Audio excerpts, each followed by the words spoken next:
Welcome to the Travel Agency in a Year podcast. I'm your host, Rachel Kay. Thanks for coming back. Today is day 159, and it is integrating lessons from your quarterly reviews as a travel advisor. Okay, so it's my recommendation to do like weekly data collection, monthly reviews, especially quarterly and annual reviews in your business. As a travel advisor, I have a plethora of reasons for it. If you don't know who I am, I do mentor and coach and offer courses for travel advisors. I also own a travel agency and I help build my team up as well. This whole podcast is just little bites sized episodes daily to help you become the CEO in your travel business. Okay. So, integrating lessons from your quarterly review. So, when you're doing your quarterly review, you should assess. Let me make sure I got it all written down. 5 different areas in your business and a little bit of yourself. We'll get into that.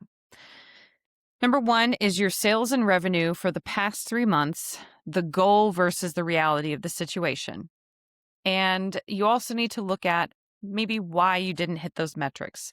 That's why there's 5 different areas to assess. You can't just say, oh, I didn't hit my sales. It's everyone else's fault. Don't be the victim. There are a number of reasons why you may or may not have hit or missed or exceeded your sales goals and bookings for the last quarter. You also want to keep an eye on your cash flow, your financial health, like the business's financial health. Can you survive a crisis where you may not be generating revenue for months or maybe a year or two? Don't scare yourself. Just are you spending everything you make or are you able to put money aside? Another area is lead generation performance compared to your prior quarter. And you may have implemented a new lead magnet. You may have changed your marketing strategy to generate new leads. You may have started paying for ads. You may have stopped paying for ads and started marketing on a new platform that's free. I don't know what your process is. However, you want to compare your lead generation to your prior quarter. I wouldn't do this if you are completely switching niches. It's really hard to compare and contrast. For example, I used to do strictly destination weddings for, I think, 6 years or so. I was trying to tell my Aunt Sharon about this. Hi, aunties. Anyway, she's like, how long have you been doing this? How long have you been a travel agent? Because she knows I'm switching niches this year. I'm phasing out of weddings, and it's not because I'm burnt out on weddings. It's for totally personal reasons and value misalignment. Okay. So if you want to do weddings, don't worry. You can do weddings. But it's hard for me to compare lead generation performance from the prior quarter or quarters. This year, I'm actually a new travel advisor, essentially, because I've completely changed niches. I can't say for certain that I'm doing worse or better than the destination wedding lead generation. So, if you have been in the same niche for a while, you should be able to easily look at the data of how many new leads you received, how many of those converted, which is the next area you need to assess, your conversion performance and your client experience. So with conversion performance, I will say, in my own personal experience, I started questioning how many weddings I wanted to do a year because I was doing 20 to 30 for a couple of years. And I'm like, this is too much because I also did planning for a lot of them. I'm like, this is not for me. I don't need to make this much money. I'm fine. So I think back in 24, I decided I didn't want to do more than 10 to 12 weddings a year. Based on my average group size, I was like, that is plenty of revenue to come in. And I was also really starting to build up Elevate with Rachel Kay, which is where you can go if you need coaching, mentoring, or courses that I offer. I started doing that back in 23. So I didn't produce new content. Back in the day, years ago, I went to TikTok and I was marketing on like TikTok, a little bit of YouTube, Pinterest, um, and I think I tried the Facebook group, but I was like, my ICA doesn't even want to be on Facebook, so this is a waste of my time. So I focused heavily, heavily, heavily on TikTok because that's where I was getting the most aligned leads and having a very high conversion rate. So that being said, when I decided in 24, I think around mid 23, I started phasing off on my regular posting of content on TikTok. And in 24, I was like, I don't know if I want to continue this. And then in early 25, with the whole scare of TikToks being banned, I was like, I gotta redo everything with my marketing. And I know I don't want to do weddings anymore. I don't even know if I need to be on TikTok. So I did notice over time, because your content is evergreen when it's short form video like that. And because I wasn't putting new stuff out, people were still finding me and I was still like taking on weddings. And I found those that came from TikTok were less and less aligned with my current ICA, um, because they were uh, getting old news, if that makes sense. So I would have TikToks. I remember there was one I made way back in either fall of 2020 or 2021. And I like just did one of those trending sounds and I just like pointed to texts on it or whatever. And it was like average budget for a destination wedding with 50 guests in different destinations. And people were coming to me and scheduling calls and they're like, is that correct? I'm like, no, that's 4-year-old information, or you know what I mean? Like that is old info. That is not correct anymore. So I found that my conversion was going down because I wasn't getting close to what I would deem to be my aligned client because my content wasn't refreshed. So, if you are looking at your conversion performance and if you have been a little stagnant in updating your content and your conversion performance is down, that's definitely a sign you are now speaking to the wrong audience with your older content and you need to update with the new. Okay, so conversion performance and your client experience. Is everyone still happy with you? Generally, you're doing a great job. This was such an easy process. Or is there feedback from them that's like, well, this was hard for me to understand, or this was a difficult part of the process? That's another part of your review that you need to integrate your lessons from. Time management and your overall mindset. Were you feeling rushed? Were you feeling burnt out? Were you feeling not happy with life in general? That's another thing you should assess in a quarterly and annual review. So, based on all that information, what would be your top lessons from each of those categories? I've done more in-depth videos on the quarterly reviews. This was just a quick recap. But what are your top lessons from those categories?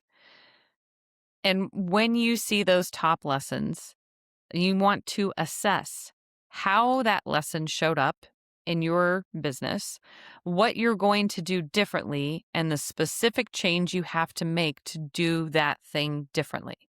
Here's a really quick example. I know a lot of advisors when they're brand new, especially when they're with a host that's like, yeah, you have to do this.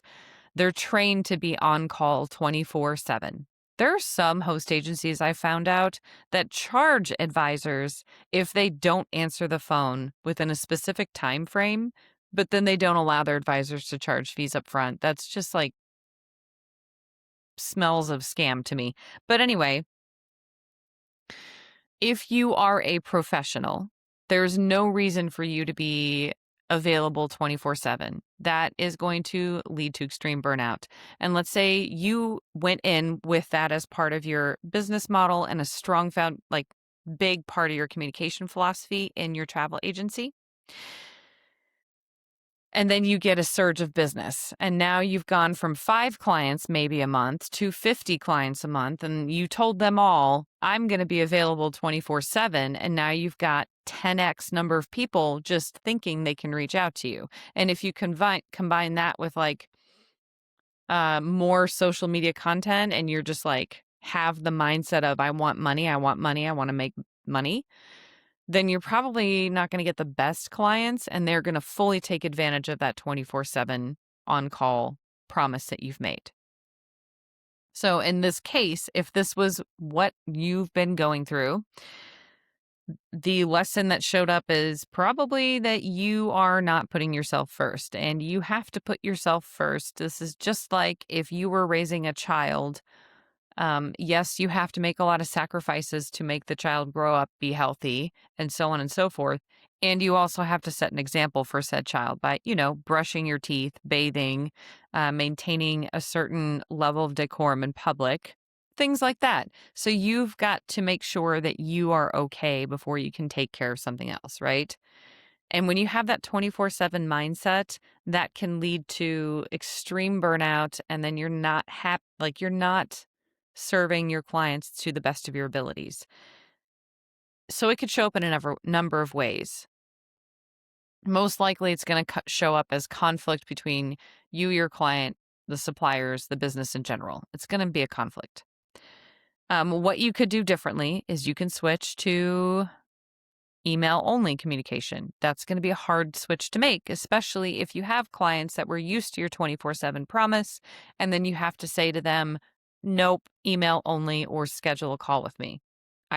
Trust me, I went through this years ago, and it was an interesting transition, and it took 2 months, and most people were fine with it. But however, some people were not fine with it, and they were just not pleasant to deal with. So what is going to be your specific change? That could be email only. That could be schedule a call only.